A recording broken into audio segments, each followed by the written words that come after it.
आए दिन सड़क पर होने वाले ऐसे हादसों की खबरें दिल दहला देती हैं। कुछ खुश नसीब होते हैं जो बच जाते हैं, लेकिन ऐसे लोगों का दर्द और भी ज्यादा होता है जो बच तो जाते हैं लेकिन उनकी बाकी बची हुई जिंदगी बैसाखी और व्हीलचेयर के सहारे गुजरती है। आप बिल्कुल ठीक कह रहे हैं हुसैन। वक्त ये आ गया है कि हम रोड सेफ्टी को लेकर अब जीरो टॉलरेंस की पॉलिसी अपनाएं ताकि सड़कों पर इस तरह के हादसे घटे और लोग बहुत सावधानी के साथ गाड़ी चलाएं। देखिए मीनाक्षी, आप सावधानी की बात कर रही है, लेकिन आजकल तो ज़माना ऐसा है कि लोग इतने फर्राटे से कार और बाइक्स चला रहे हैं सड़कों पर, जैसे गाड़ी सड़क पर नहीं हवा में उड़ रही। बिल्कुल हुसैन, जबकि एक नई स्टडी कहती है कि अगर आप 60 किलोमीटर पर आवर या उससे ऊपर की रफ्तार में गाड़ी चलाते हैं तो दूसरों को छोड़िए, आपकी अपनी रीढ़ की हड्डी टूटने का खतरा बढ़ जाता है। देखिए, दरअसल 40 किलोमीटर प्रति घंटे की स्पीड से ड्राइव करना सेफ माना गया है, लेकिन अगर गाड़ी की स्पीड इससे ज्यादा है तो एक्सीडेंट होने पर शरीर का फैट और मसल्स झटके को बर्दाश्त नहीं कर पाते, जो झटका लगता है, और इसका असर रीढ़ की हड्डी पर भी बहुत बुरा पड़ता है। जो बात हुसैन आपको समझा रहे हैं उससे तो ये साफ है कि जितनी ज्यादा गति होगी, स्पीड होगी, उतनी ज्यादा दुर्गति होगी, यानी खतरा उतना ही बड़ा है। रिपोर्ट के मुताबिक आप इससे इस तरह से समझ सकते हैं कि अगर कार की रफ्तार 65 किलोमीटर प्रति घंटे की होगी और टक्कर आमने सामने की हो जाती है तो इसमें सवार लोगों के सीरियस स्पाइनल इंजरी का खतरा 85% तक बढ़ जाता है। और मीनाक्षी, यही वजह है कि पिछले 25 साल में जहां मोटर एक्सीडेंट से स्पाइनल इंजरी के मामले 30% थे, वो बढ़कर अब 45% हो गए हैं। और वैसे ही देश के 80% लोग तो कंधे, पीठ, कमर की किसी न किसी प्रॉब्लम से जूझ ही रहे हैं। ऐसे में स्पाइनल हेल्थ का ख्याल रखना बहुत जरूरी है। देखिए, कहने का मतलब ये है कि जिंदगी की खूबसूरती को समझिए और अपनी सेहत का ख्याल रखिए। थोड़ा सा देर पहुंच जाइएगा अपनी मंजिल पर, लेकिन सेहत के साथ पहुंचिएगा, वो ज़्यादा बेहतर है। और ये सारी चीज़ें, सेहत का ख्याल आपको कैसे रखना है, ये सारी बातें आपको स्वामी जी बताएंगे जो हमारे साथ जुड़ रहे हैं। स्वामी जी प्रणाम, बहुत बहुत स्वागत है आपका। प्रणाम स्वामी जी। स्वामी जी, गति तो अच्छी थी, लेकिन इतनी ज़्यादा गति कि अगर दुर्गति होने लगे तो फिर अच्छी बात नहीं है। उष्ट्रासन से की देखो, करीब 1 लाख से ज़्यादा लोगों की तो दर्दनाक मौत हो जाती है मेरे भाई बहन। और आपने ठीक कहा, जो बच जाते हैं वो ज़िंदगी भर कहराते रहते हैं। कमर टूटी हुई है, घुटने टूटे हुए हैं, हाथ पैर टूटे हुए हैं, गर्दन टूटी हुई है और चक्कर आ रहे हैं, वर्टिगो की प्रॉब्लम हो गई है। ये उष्ट्रासन जो न कर पाए, कम से कम इतना तो कर ही सकते हैं। चलो, ये उष्ट्रासन थोड़ा कठिन लगता है तो आज हम ये करीब 10-12 अभ्यास है, इनको पहले बता देते हैं। और साधारण लोगों से लेकर के साइरस मिस्त्री का हमने देखा, लाखों करोड़ का साम्राज्य, बस बेल्ट नहीं बांधी हुई थी, जोर से एक्सीडेंट हुआ, कार से इतनी दूर जा कर के पड़े कि जिंदगी का खेल खत्म हो गया।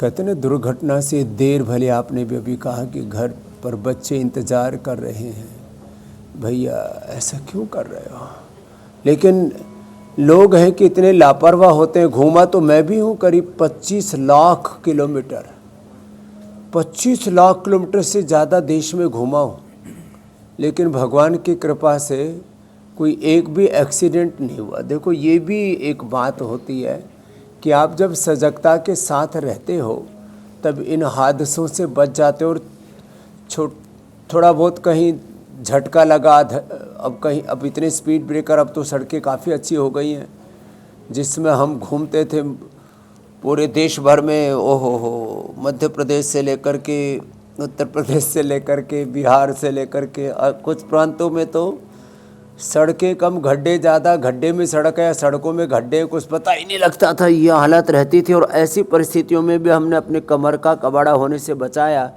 स्वामी जी, मुश्किल ये है कि सावधानी पूर्वक चले। जिंदगी में भी मैं यहाँ, मुझे आधा किलोमीटर भी चलना होता तो बेल्ट बांधता हूँ और योग करते रहे।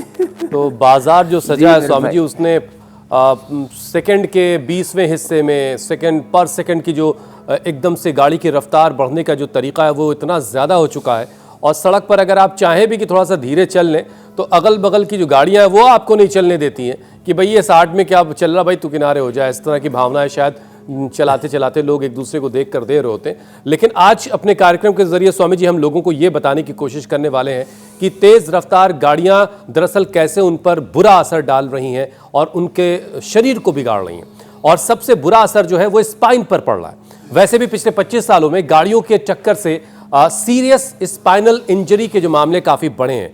रीढ़ की हड्डियों को मजबूत बनाने वाले योगाभ्यास स्वामी जी ऐसे में बड़े ज़रूरी हैं, क्योंकि लोग घंटों घंटों बैठ कर ड्राइव करते हैं और बहुत तेज़ रफ्तार में दौड़ रहे होते हैं, 100-150 की स्पीड में। तो स्वामी जी आज सेफ ड्राइविंग की सलाह के साथ ज़रा पहले रीढ़ की हड्डी को मजबूत करवाइए। तो देखो, मकरासन, भुजंगासन, शलभासन।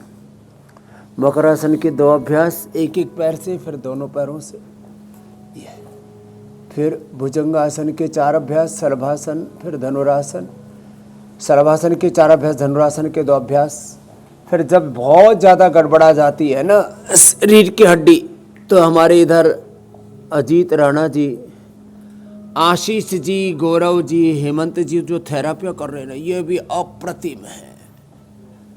एक तरफ कायरोप्रैक्टिक है, दूसरी तरफ एक्यूपंक्चर है, फिर एक्यूप्रेशर भी कराते हैं और आवश्यकता करने पर रक्त मोक्षण भी कराते हैं। फिर अलग अलग प्रकार के अभ्यंग, स्नेहन, स्वेदन देते हैं, बस्ती देते हैं, बाह्य बस्ती, आंतरिक बस्ती। ये बड़ी ज़बरदस्त है। हमारे पुरखों ने स्वामी जी जब खुद आप ड्राइव इंतजाम करते तो हैं ऐसे कभी, किए हैं हमारे आरोग्य के। तो मैक्सिमम कितनी स्पीड तक जाते हैं जी मेरे भाई, जब आप खुद ड्राइव कर रहे होते हैं कभी? तो देखो, ये थोड़ा आपने असमंजस्य वाला प्रश्न पूछ लिया। मुझे स्पीड पसंद है यद्यपि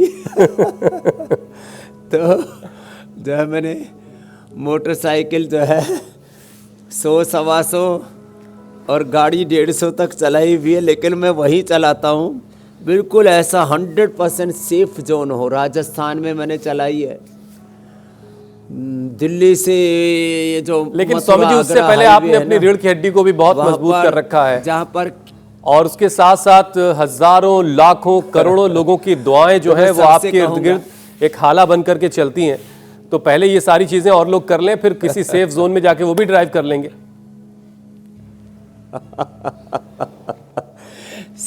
सेफ जोन में, और फिर देखो हमारे आगे पीछे फिर सिक्योरिटी आदि होती है ना, तो वो फिर वो चीज़ों को क्लियर कर लेती है। और ये अपवाद रूप में कभी चला है। नॉर्मल स्पीड मैंने रखी हुई है 60 भीड़ में, और हाईवे के ऊपर 80 से 100, बस ये स्पीड रहती है।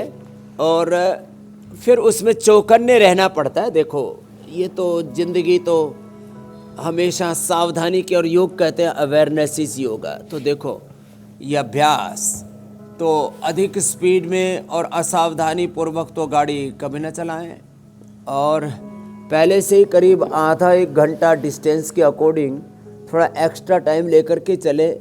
और मैं तो गाड़ी में ही ऑफिस का भी काम कर लेता हूँ। ये तो मैंने एक्सेप्शन के रूप में स्पीड वाली बात बताई, लेकिन जो है आज देखो इतना चलने के बाद भी हमने अपनी कमर का कबाड़ा नहीं होने दिया, कोई बखेड़ा नहीं। ये बड़ी बात है।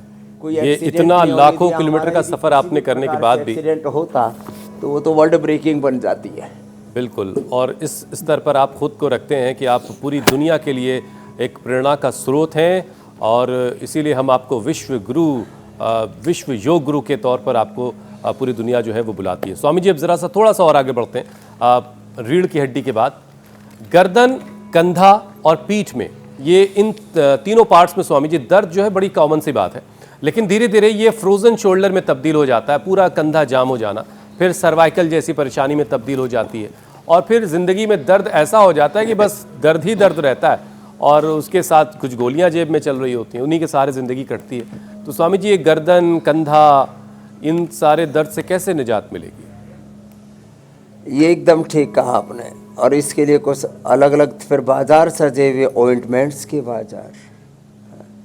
मैं देखता हूँ एक बहुत पुरानी क्रीम चलती है, कहीं चोट लग जाए तो बोले ये लगा लो।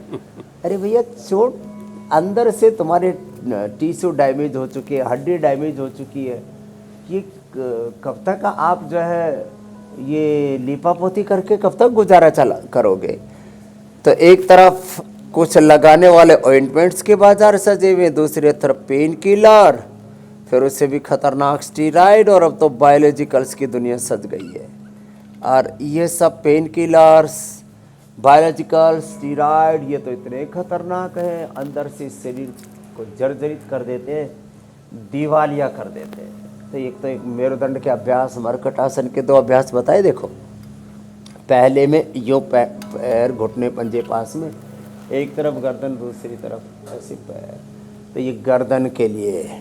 अब कंधों के लिए आगे बताएंगे। ये अभ्यास ऐसे एक क्रम से, फिर ये दूसरा ऐसे, फिर ये तीसरा ऐसे। और हाँ, दर्दों के लिए सबसे बेस्ट है दूध में हल्दी, शिलाजीत, लाक्षादि गुग्गल या अश्वशिला का प्रयोग। और सबसे तो बेस्ट है एलोवेरा, गिलोय, पारिजात, निर्गुंडी, सहजना फ्रेश लें। मैंने कितने लोगों को, हजारों ने, लाखों करोड़ों लोगों को दर्दों से उभारा है यही सब करवा करके। ये लो।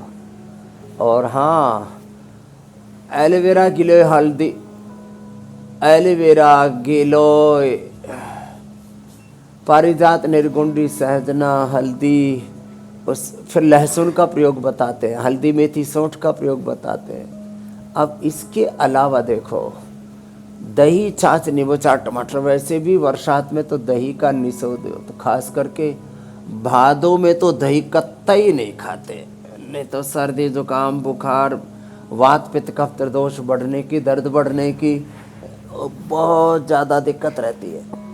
तो एक तो ये अभ्यास जितने बता दिए इतने कर लें। स्वामी जी, जो घरेलू नुस्खे आप बता रहे हैं, इसके लिए थोड़ा सा, इसमें कई इलाकों में अलग अलग चीज़ों का चलन है। मुझे याद आ रहा स्वामी जी, और एक बचपन में एक पेड़ होता है स्वामी जी, जिसे बेहया कहते हैं, बेहया का पेड़।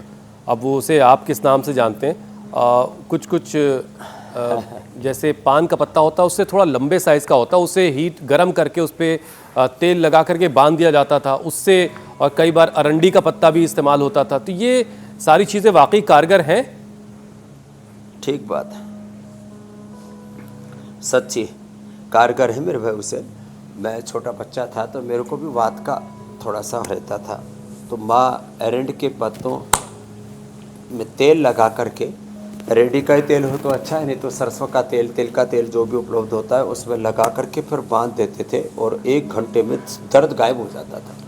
ये मेरा बचपन का भी अनुभव। और अब बचपन के पार भी जा कर के, वैसे तो मैंने तो अपना योग से सब ठीक कर लिया।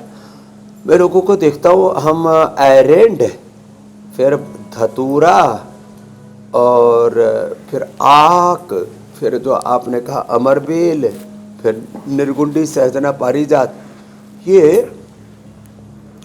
तो जो पारिजात आदि है ना, सहजना आदि, ये तो देवताओं के वन कहे जाते हैं। देवताओं के वन में सरोवन, पुष्प, ऐसा बोला जाता है इनको, जो भगवान के अर्चना के लिए प्रयोग किए जाते हैं। तो इन सब पत्तों को कूट करके और इसमें थोड़ा अजवाइन, सौंठ आदि मिला करके, हल्दी, अदरक आदि, अजवाइन, सौंठ आदि मिला करके इसमें फिर गरम गरम तेल से ये पोटली मसाज भी करते हैं। तो अलग अलग ये द्रव्य है ना, इनकी महिमा तो है। इन गर्म पानी में उबाल करके इनसे झाड़ते हैं, सिकाई करते हैं नमक डाल करके, उससे भी सब चीज़ें दूर होती है। तो कंधों के लिए एक तो ये गोमुखासन, दूसरा कंधों के लिए। स्वामी जी, विषय से थोड़ा सा अलग है लेकिन इसी से जुड़ी बात है। घर में अक्सर जब बच्चे गिर जाते हैं और मान लीजिए सिर टकरा गया किसी चीज़ से, तो फ़ौरन जो माएँ पहले के वक्त में करती थी, वो कुछ चीज़, एक ईंटा सा गर्म किया, उसे कपड़े में लपेटा और गुड़म्बे को दबा दबा करके प्लेन कर देती थी। ये जो तरीका था, ये ठीक था, गलत था? क्या किया जाए अगर बच्चे को चोट लग जाए घर में कभी? ये एकदम कारगर है, ये एकदम बिल्कुल सही उपाय है और इसी से मिलता जुलता उपाय है। ये जो घरों में तो जो साधन उपलब्ध है, न्यूनतम साधनों में जो हम कर सकते हो करते हैं। पोटली मसाज इसी का तो स्वरूप है। और शलाका चिकित्सा, अग्निकर्मा और हॉट एंड कोल्ड प्रेस, यही तो करते हैं। और आज जो यहाँ पर आप मेरे बाएं तरफ देख रहे हो, चाहे वो कायरोप्रैक्टिक कर रहे हैं हमारे बालक अजीत, आशीष, एक्यूपंक्चर, और हमारे गौरव, हेमंत आदि जो ये थेरापियाँ कर रहे हैं, थोड़ा और थोड़ा स्किलफुल होकर के हम करते हैं। बाकी जो आपने बताया, ये सब घरेलू उपाय बड़े ज़बरदस्त हुआ करते थे। अभी भी जो है अलग अलग वैद्य एक राजस्थान में वैद्य हैं, पूरे कोई भी दर्द हो, ये नसों में से ब्लड निकाल करके जो रक्त मोक्षण है उससे उपाय करते हैं। अभी भी दाग लगाते हैं, जो है ऊंट का पैर में चोट लग जाए तो उसको पैर में दाग लगाते हैं। और हमारी माँ को एक बार दर्द हो गया था, आज से 40 या 45 साल पहले की बात है, तो पैर में शैटिका के लिए दाग लगाते थे। तो ये सब चीज़ें बस तरीके से की जाएं, कुशलता के साथ की जाएं तो बड़ी कारगर होती हैं। तो हमारे यहाँ पर ये दर्दों के जो उपाय किए जाते थे ना, ये मर्म चिकित्सा, इसको सब लोग स्वामी जी पहले लोग जरा जानते इस थे। दाग में उलझ गए हैं, जरा दाग क्या होता है जरा बता दीजिए। वो किसी गर्म रॉड से जो टच किया जाता है शायद, वो आप बता रहे हैं। वो उसको दाग कहते हैं। वो दाग मतलब दूसरा दाग नहीं, सफेद दाग, काला दाग। जी जी। तो ये सच में हुसैन भाई बड़ी ऊंची विद्या। पूरे गांव में, बड़ा गांव है तो एक गांव में नहीं तो 5-10 गांव के बीच में ऐसे लोग हुआ करते थे जो सब प्रकार के दर्दों का इलाज करते थे। और टूट फूट जाए तो उसके हाथ बांस के खपच्चे से बांध करके, मतलब आज का ऑर्थोपेडिक सर्जन भी क्या करेगा, उससे बढ़िया जो है वो हाथ पैर जोड़ दिया करते थे। ये हमारी जो प्राचीन विरासत है उसको ऐसे हल्के में नहीं लेना चाहिए, और मखौल तो कतई नहीं उड़ाना चाहिए। सच में ये विद्या बड़ी ऊंची थी, इसलिए हम पूर्वजों की विरासत और विकास की, संस्कृति और समृद्धि की हम साथ साथ बात करते हैं, प्राचीन ज्ञान और आधुनिक विज्ञान की। स्वामी जी, आप तरीके से जीने की, तरीके से चलने की, तरीके से गाड़ी चलाने की बात कर रहे हैं, लेकिन लोग तरीके से अपना पोस्चर नहीं रख पाते हैं। और अगर गर्दन का पोस्चर बिगड़ा तो फिर सर्वाइकल के मरीजों को चक्कर आने की परेशानी शुरू हो जाती है। अब स्वामी जी, ये पोस्चर कैसा होना चाहिए? और ख़ास तौर पर अब तमाम लोग इतने डेस्कटॉप पर काम करते हैं, लैपटॉप पर काम करते हैं, उससे ज़्यादा परेशानी तो वो है जो हाथ में फ़ोन लिए दिन भर गर्दन को झुकाए रखते हैं।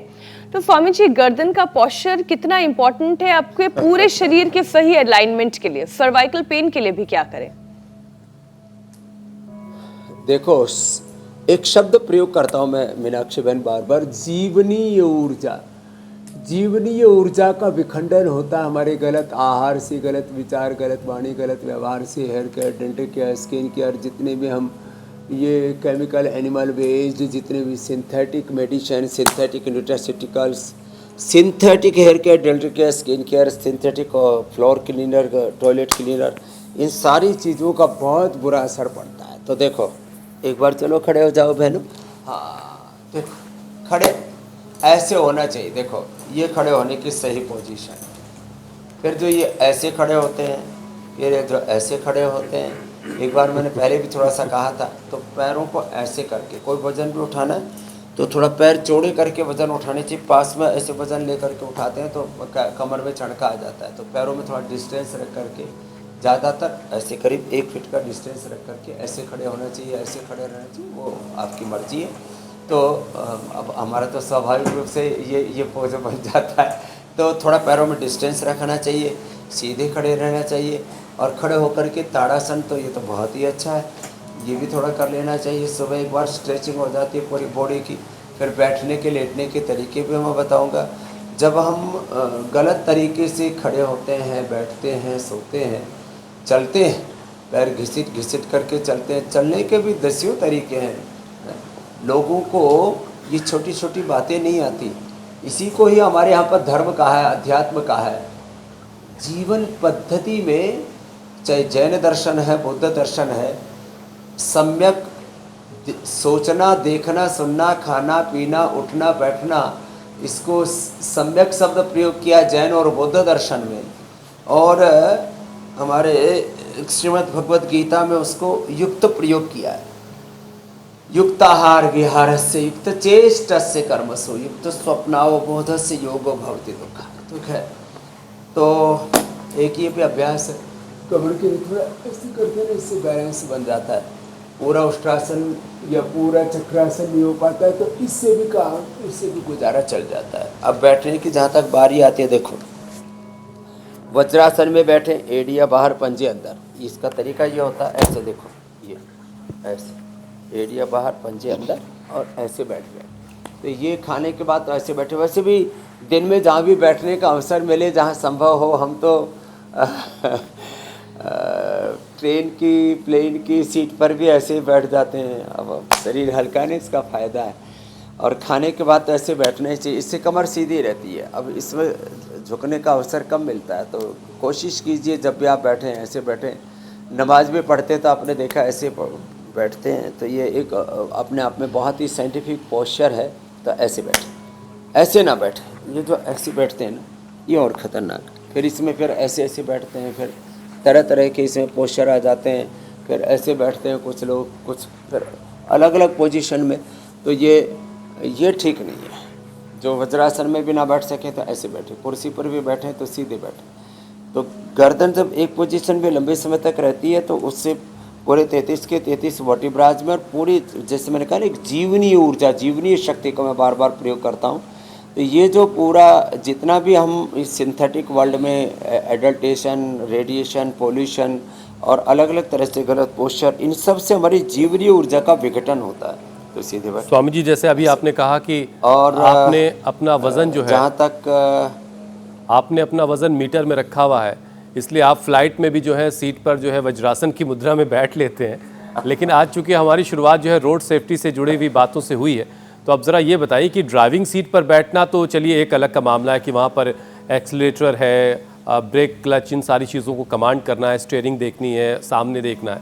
लेकिन जो लोग बैठे होते हैं स्वामी जी, वो बिल्कुल से शुरुआत में तो सीधे होते हैं, और लेकिन जब वो सफ़र लंबा होता है तो बिल्कुल कुंडली मारने लगते हैं, अजीब अजीब तरीके से बैठे रहते हैं। और वो लंबा जब सफ़र होता है तो जब उतरते हैं गाड़ी से तो फिर हालत ख़राब हो चुकी होती है। अच्छा, एक बात और है, हुसैन जो कह रहे हैं ना स्वामी जी, जो ड्राइव कर रहा होता है वो तो फिर भी सजग होता है, लेकिन जो उसके बगल में बैठा हुआ होता है, सबसे ज्यादा एक्सीडेंट्स होने पर उन लोगों को ज्यादा चोटें आती है हुसैन, अगर मैं गलत नहीं हूँ, क्योंकि वो सजग नहीं रहते हैं, एकदम लचर ढीले से बैठे रहते बहुत हैं, बेढंगे तरीके से बैठते हैं। सामने वाले फिर भी कुछ लोग बेल्ट बांधने लग गए। पीछे वालों के लिए पूरी दुनिया के देशों में अब बेल्ट अनिवार्य हो गई है, चाहे मिडिल ईस्ट हो, चाहे यूरोप हो, हम तो सारी दुनिया में जाते हैं। तो ये जो मैं बता रहा था ना, ये ऐसे ना लेटें, यूँ ना लेटें, यूँ ना लेटें, ये सब तो लेटने का भी तरीका बता दिया। देखो ऐसे लेटें, ये ऐसे साइड में लेटें, घुटने पर घुटना, और ऐसे थोड़ा सा तकिया लगा करके ऐसे।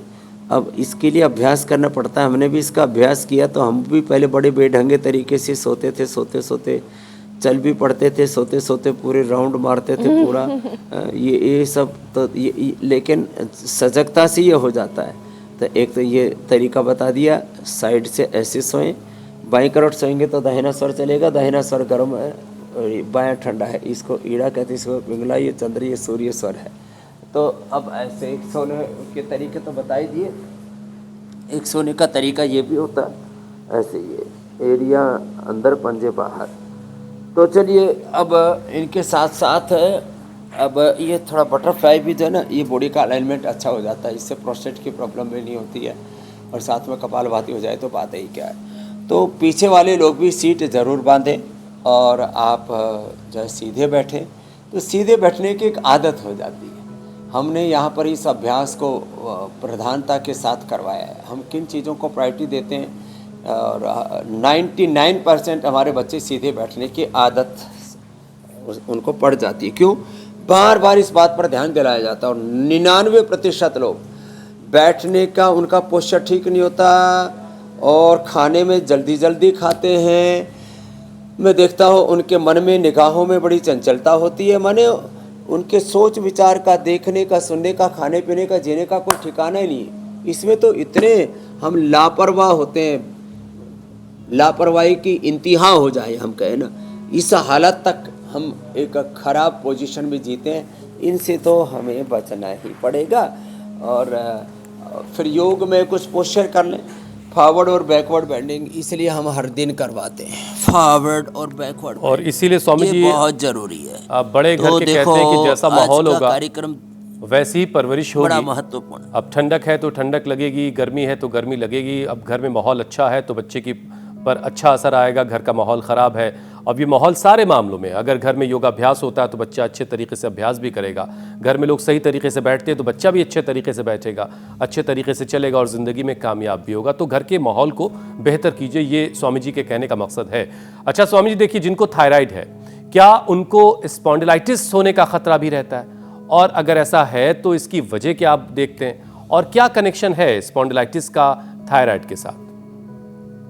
थायराइड के कारण से स्पॉन्डिलाइटिस भी होता है, चक्कर भी आते हैं, वर्टिगो की प्रॉब्लम होती है, आंखें बाहर आ जाती हैं, हार्ट की प्रॉब्लम होती है, उनकी इम्यूनिटी बहुत डाउन हो जाती है, शरीर में बैलेंस बिगड़ने लगता है, खड़े खड़े चक्कर आने लगते हैं, ओवरवेट अंडरवेट हो जाते हैं, बेढंगे रूप से शरीर बढ़ने लगता है, बॉडी का अलाइनमेंट बिगड़ने लगता है, बॉडी का एनाबॉलिज्म कैटाबॉलिज्म मेटाबॉलिज्म गड़बड़ हो जाता है, थायराइड में से हार्मोन इनबैलेंस होता है, डिप्रेशन भी आ जाता है, नींद भी ठीक से नहीं आती है। इतने बड़े बखेड़े हैं तो उसको ठीक कैसे करें? एक तो ये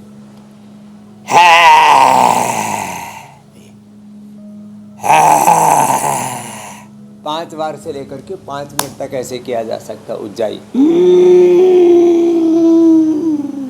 ये और बाई से छोड़ो। फिर ये कपाल भाती करते करते पॉइंट दबाना, हाथों में भी और सेम पैरों में भी ये पॉइंट है, तो ऐसे। अब कपाल भाती करते करते थायराइड वाले थायराइड का पॉइंट दबा लें, हाथ में भी और दोनों पैरों में भी। जिनको आंखों की समस्या, आंख का पॉइंट दबा लें, यही है।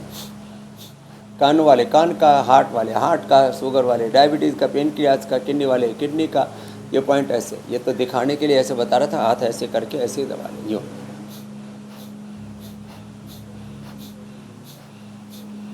कमर दर्द वाली ये पॉइंट दबा लें। थायराइड के लिए कपालभाति उज्जाई के साथ साथ फिर देखो ये ग्रीवा संचालन बड़ा अच्छा है। इसके लिए उष्ट्रासन जो प्रारंभ में हमने किया वो भी बड़ा अच्छा है, और इसके लिए मत्स्यासन भी बड़ा अच्छा है। पद्मासन में ये मत्स्यासन बड़ा अच्छा है, और इसके लिए लेकिन स्वामी जी, सर्वांगासन, जिन्हें स्पाइन की हलासन बड़ा बहुत अच्छा ज्यादा है। परेशानी हो जाती है और इससे तो बहुत लंबे 100% वक्त से थायराइड अगर रेगुलेट परेशानी रहती है तो फिर पैरालिसिस की भी प्रॉब्लम हो जाती है। तो क्या योग के जरिए पैरालिसिस को भी खत्म किया जा सकता है या कम किया जा सकता है? इसे रिवर्स करने का क्या समाधान है योग में? मेरे पास तो एक लंबी केस हिस्ट्री है मेरी बहन, और एक बच्चा चौटाला गांव, हमारे ओपी चौटाला साहब, अजय भाई चौटाला परिवार काफ़ी जी नामी गिरामी परिवार है हरियाणा का। वहाँ से एक बच्चा स्पाइन की ऐसी इंजरी हो गई थी कि वो अच्छी संपन्न परिवार का, अब तो उन्होंने अपने फार्म हाउस पर पूरा पतंजलि वेलनेस सेंटर ही खोल दिया, और वहाँ सैकड़ों बच्चे आकर के ठीक होके गए। उस न लैट्रिन का पता न टॉयलेट का पता, हाथ पर ऐसे ऐसे ऐसे सिकुड़ गए थे जो पूरा, और उसको हमने ठीक किया। तो आपने ठीक का, चोट लगने के बाद बहुतों को पैरालिसिस हो जाता है, टॉयलेट का लैट्रिन बाथरूम का पता नहीं लगता है, रीढ़ की हड्डी पूरी टेढ़ी मेढ़ी हो जाती है। ऐसी परिस्थितियों में भी ये जो हम आज बता रहे हैं, कायरोप्रैक्टिक, एक्यूपंक्चर, एक्यूप्रेशर, फिर सारा पंचकर्म लगातार करते हैं, और इसमें समय लग जाता है, किसी को 2 महीना, किसी को 4-6 महीना। और हमने ऐसे पेशेंट जिनको लैट्रिन पेशाब का भी एहसास नहीं होता था, हाथ पैरों में सुई भी चुभोतो तो पता नहीं लगता था, उनका पूरा नर्वस सिस्टम पूरा ध्वस्त हो चुका था, ऐसे भाई बहनों को भी ठीक किया है। ऐसे सैकड़ों, क्या अब तो हजारों लोगों के रियल वर्ल्ड एविडेंस हमारे पास है। तो यह उसमें सबसे ज़्यादा लाभ करता है अनुलोम विलोम। खाली पेट न्यूरोग्रिड और इम्यूनोग्रिड देते हैं, अनुलोम विलोम कराते हैं, खाने के बाद अश्वशिला, स्वर्णशिला, जीत हृदयशांक, गुग्गल आदि देते हैं। इसमें रसराज रस, योगेंद्र रस, बृहत्वाद, चिंतामणि, एकांग रस, मोती पिष्टि बड़ा काम करते हैं। ये आयुर्वेद की जो औषधियाँ है ना, वो इसमें चोट में, और ये जो फिर उसके बाद पैरालिसिस या पूरे शरीर में सुन्नपना हो जाता है, कुछ पता ही नहीं लगता, उस परिस्थिति में विशेष लाभ होता है। इसमें अनुलोम विलोम प्राणायाम विशेष लाभ करता है, ज़्यादा से ज़्यादा करवाता है। ठीक है स्वामी जी, एक और सवाल जो बड़ा अहम है, यूरिक एसिड और कोलेस्ट्रॉल अगर ये बढ़ जाए तो स्वामी जी इसकी वजह से भी फ्रोजन शोल्डर या फिर स्पाइन की दूसरी परेशानी हो सकती है। अगर ऐसा है तो फिर यूरिक एसिड और कोलेस्ट्रॉल को कंट्रोल करना भी बड़ा ज़रूरी है। तो ये दोनों कैसे काबू में रहेंगे? तो देखो, यूरिक एसिड के लिए, कोलेस्ट्रॉल के लिए और वेट के लिए 5 अभ्यास तो हम रोज ही करवा देते हैं। बैठ करके स्थित कोणासन ऐसे भी और ये ऐसे भी 2 तरह से करवा देते हैं। बड़ा अच्छा लगता है करते करते भी। सी और गोखरू और गोधन अर्क, ये तो अंदर से शरीर को धो देते हैं। जितने भी इन्फ्लेमेशन है, toxins, oxidants, are effect, CRP, ANA, AVN, HLB27, ASO, ये सब पेन मार्कर्स हैं। ये दर्द को बढ़ाने वाले तत्व हैं। तो अंदर का जितना भी इन्फ्लेमेशन पूरा निकल जाएगा। गोखरू, दशमूल क्वाथ, पीड़ांतक क्वाथ या गोधन अर्क। एलोवेरा गिलोय परिजात निर्गुंडी सहजरा तो मैंने बताया। खाली पेट लहसुन का प्रयोग भी, यूरिक एसिड भी, कोलेस्ट्रॉल भी, ये सब अच्छा हो जाता है। किससे? गोखरू से, ये जो लहसुन का प्रयोग बताया इससे, और गोधन अर्क से। ये जो अभ्यास चाहिए और 3 अभ्यास पे लेट करके बताएं। ये अभ्यास बड़े महत्वपूर्ण है। ऐसे एक एक पैर से ऐसे ही करना है, बड़े अच्छे ऐसे। ये और ऐसे दही, छाछ, नींबू, अचार, टमाटर, खट्टी चीज़। वर्षा ऋतु में तो बिल्कुल ना लें। जिनको वात और कफ रोग है वो दही का सेवन कतई न करें और थोड़े दिनों तक खटाई भी बंद कर दें, नहीं तो बात खटाई में पड़ जाएगी। तो ये महत्वपूर्ण लेकिन बहुत ही आजमाई हुई वैज्ञानिक बातें हैं। और इन अनुभूतिक सत्यों का देखो, एक तो होती पढ़ी पढ़ाई बातें। कबीर साहब कहते, तुम कहते हो पुस्तक लेखी, मैं कहता हूँ आँखों देखी। तो भाई जो कुछ हम यहाँ पर बताते हैं, यद्यपि हमने तो पुस्तकें, किताबें, शास्त्र, वेद, पुराण, दर्शन, उपनिषद भी खूब पढ़े, लेकिन उसके साथ, पढ़ने के साथ उसको ना अनुभव किया है, एक्सपीरियंस किया, उसका साइंटिफिक रिसर्च किया है। तो जो आपने समस्याएं बताई थी उनका तो समाधान बताया। स्वामी जी, एक चीज और, कोलेस्ट्रॉल की वजह से जो आंखों के अंदर वाले हिस्से में साथ ओबेसिटी का पेड़। स्वामी जी, कोलेस्ट्रॉल जब होता है किसी को तो आंखों के पास जो छोटे छोटे निशान बन जाते हैं, तो क्या वो खत्म होते हैं कि नहीं होते हैं? कोलेस्ट्रॉल अगर काबू में आ जाएगा तो वो खत्म हो जाते हैं या वो बने रहते हैं? हाँ, ये जो सफ़ेद सफ़ेद निशान होते हैं ना, सच में ये भी ठीक हो जाते हैं। इसके लिए ये जो गोधन अर्क वाला प्रयोग है और साथ में लौकी का जूस, अर्जुन की छाल, दालचीनी, बड़ा ज़बरदस्त। तो मैंने देखा किसी को तो लहसुन खाली पेट खाने से, लहसुन रात को छोटे छोटे टुकड़े करके पानी में भिगो दिए, सुबह पानी फेंक दिया, लहसुन खा लिया, उससे उसकी गर्मी निकल जाती है, तीक्ष्णता, उष्णता कम हो जाती है और तामसिकता का भी प्रशमन हो जाता है उससे। और गाय के घी में भून लिया जाए तो फिर तो जो कहते हैं कि वह हम तो वैष्णव हैं, स्वामिनारायण संप्रदाय और बहुत सी परंपराओं में लोग नहीं खाते, तो ऐसे इसमें कोई हिंसा नहीं है। लेकिन गाय के घी के संस्पर्श से उसका तमोगुण, उसका सारे फिर तीक्ष्णता, उष्णता सब खत्म हो जाती है। तो जो खाना चाहे खा सकते हैं। बाकी के लिए दूसरे विकल्प हैं, लौकी का जूस है, उसके लिए पेठे का जूस है, उसके लिए ठीक है स्वामी जी। अब जरा स्वामी जी प्राणायाम भी कर लेते हैं, क्योंकि प्राणायाम करने से मन शांत रहेगा। तो एक गुस्से वाली जो ड्राइविंग होती है सड़क पर, कि ज़रा सा बात पे हवाओं से बातें हो रही हो, कहीं छुल गया तो फिर झगड़ रहे खड़े हो करके, तो ज़रा प्राणायाम भी कर लेते हैं। और लाख दुखों की एक दवा की बात कर लेते हैं स्वामी जी। बहुत अच्छा था। लाख दुखों की एक दवाई, प्राणायाम करो मेरे भाई। भारत में तो लोग बात बात में हॉर्न देते, गुस्सा करते हैं, इतना लोग गुस्सा करते हैं कि फिर एक्सीलेटर ज़ोर से दबा देते हैं, फिर अगले वाले में ठोक देते हैं, साइड वाले को ठोक देते हैं, बहुत बुरी हालत होती है, उड़ा देते हैं किसी मोटरसाइकिल वाले को, पैदल को। मैं अभी देख रहा था, एक दादा अपने बच्चे को पकड़े हुए जा रहा, मोटरसाइकिल वाला उसको हवा में उड़ा दिया। और हमारे यहाँ तो कई बार तो सड़कों पर तो हादसा हमारे नंदी महाराज भी कर देते हैं, उड़ा देते हैं आदमी को ऐसे ही। तो बहुत ज़रूरी है। अब नंदी महाराज का, सांड महाराज का गुस्सा तो हम कंट्रोल नहीं कर सकते, अपना तो कम से कम कंट्रोल कर ही सकते हैं। प्राणायाम करने से धैर्य आता है आदमी। स्वामी जी प्राणायाम की जिम्मेदारी जो है मीनाक्षी और ईशा के हवाले करके हम लोग ज़रा सवालों की तरफ बढ़ लेते हैं। और पहला सवाल स्वामी जी महाराष्ट्र से अंजना पाटिल का है। मस्कुलर डिस्ट्रॉफी सिंड्रोम की वजह से उनको चलने के साथ साथ खड़े रहना भी उनके लिए इस वक्त मुश्किल हो रहा है, तो क्या उपाय है स्वामी जी उनके लिए? बहुत दिक्कत हो जाती है, सारे मसल टूटने लगते हैं। मस्कुलर डिस्ट्रोफी और एमएनडी के बारे में, एसएलईएमएस के बारे में पहले तो मैं ऐसे कहता था भाई हम काम कर रहे हैं, लेकिन अब हमें सफलता मिल गई है।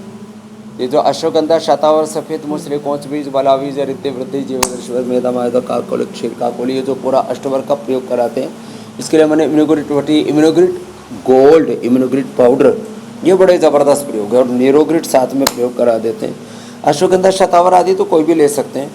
जिन बच्चों को बचपन में मस्कुलर डिस्ट्रोफी थी, आज डॉक्टरी इंजीनियरिंग आदि करके मेरे पास तो सारे प्रमाण हैं, आज वो पूर्ण स्वस्थ ज़िंदगी जी रहे। तो ये बात कहने के लिए मुझे कुल मिलाकर के 50 साल लग गए, तब जा कर के मैं कह रहा हूँ कि मस्कुलर डिस्ट्रोफी वाले भी अपने आप को उभार सकते हैं, बशर्ते बहुत ख़राब स्थिति में ना पहुँच जाए। इनिशियल स्टेज में या अभी थोड़ी हालत बिगड़ रही है, उसी समय अपने कंट्रोल कर सकते हैं। जो उपाय बताए इनको अपनाएं, और प्राणायाम ज़्यादा से ज़्यादा करें, भस्त्रिका, कपालभाति और अनुलोम विलोम सबसे ज़्यादा करें। ठीक है स्वामी जी।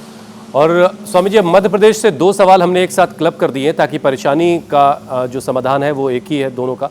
सागर से ओजस्व चौबे पूछ रहे हैं कि उनके भतीजे का यूरिक एसिड बढ़ा हुआ है, तो इंदौर से डॉक्टर अनुपम वर्मा ने लिखा है कि उनकी पत्नी की एड़ी और पैरों में बहुत दर्द रहता है, तो इन दोनों परेशानियों का इलाज क्या है स्वामी जी?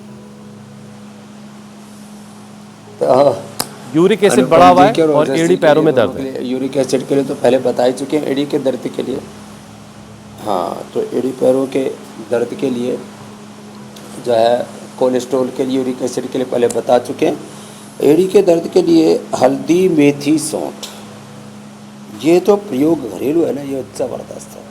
इसमें यदि श्रृंगी करवा देते तो एक ही दिन में एड़ी का दर्द, कोहनी का दर्द और फ्रोजन शोल्डर दूर हो जाता है। श्रृंगी चिकित्सा, लीज थेरापी, अग्निकर्मा, इसका बड़ा ज़बरदस्त। और ये जो एक्यूपंक्चर, एक्यूप्रेशर, आप जो कायरोप्रैक्टिक चल रही है, यदि ये हो जाए तो बात ही कि ये पॉइंट दबा लें। और खाली पेट पेडानिल गोल्ड खाने के बाद ऑर्थोग्रिट ले लें, और थोड़ी देर जैसे बताया बार बार दही, छाछ, नींबू, चाट, टमाटर, खट्टी चीज़ों का परहेज करें, और एलोवेरा गिलोय पारिजात निर्गुंडी सहजने का रस पी लें। थोड़ी दिन गेहूँ चावल बंद करके मिलेट्स का सेवन करें, और ये पॉइंट दबाएं। 5 पॉइंट है ना, 1 2 3 4 5, ये तो एकदम से सारा दर्द गायब कर देते हैं हाथों का। ऐसे ही यहाँ पर ये पॉइंट 1 2 3 4 5, एक एड़ी का दर्द पूरा गायब, एड़ी घुटने का जैसा हाथ का गले का। जी, अगला प्रश्न ले लेते हैं स्वामी जी। राजस्थान से रश्मि पूछ रही है अपने बेटे के लिए। उनके बेटे को साइनस की प्रॉब्लम है और नाक में मस्सा बढ़ा हुआ है। एक बार ऑपरेशन कराया जा चुका है, डॉक्टर दोबारा सर्जरी की सलाह दे रहे हैं। साइनस अभी बरसात इसके लिए क्या उपाय है? दर्द भी बरसात में बढ़ते हैं और कफ कोल्ड भी बरसात में बढ़ता है। और इसके लिए मीनाक्षी जी, नाक में ना या तो सरसों का तेल, उसमें थोड़ा सा लहसुन, अजवाइन और ये अदरक, हल्दी आदि डाल करके घर में भी पका के छान करके वो भी डाल सकते हैं। सरसों का तेल नहीं तो अणु तेल पतंजलि का मिलता है, उसी से। बहुत ज़्यादा पुराना पॉलिप्स होने पर तो उसमें अणु तेल में थोड़ा ज्योतिषमति भी साथ में डाल दे। और खाली पेट नाक खोलने का भी कोई एक्यूप्रेशर पॉइंट है? सुबह दोपहर शाम 3 बार ले ले। हाँ, नाक खोलने का ये पॉइंट है ना, ये जो अंगुलियां है ना, इनके टॉपर, खास करके रिंग फिंगर के टॉपर, इससे स्ट्रेस भी ठीक होता है, इससे नाक खुल जाते हैं। 5 बादाम, 5 काली मिर्च, छोटे बच्चा है तो 3 बादाम और 3 काली मिर्च मुंह में डाल के धीरे धीरे चबा लें और थोड़ी दौड़ लगा लें, एकदम से नाक खुल जाता है 100%। ये 99 वाला मामला नहीं है। और ये जो कफ है उसके लिए स्वासारी, खाली पेट ब्रोनकोम और खाने के बाद स्वासारी का प्रयोग।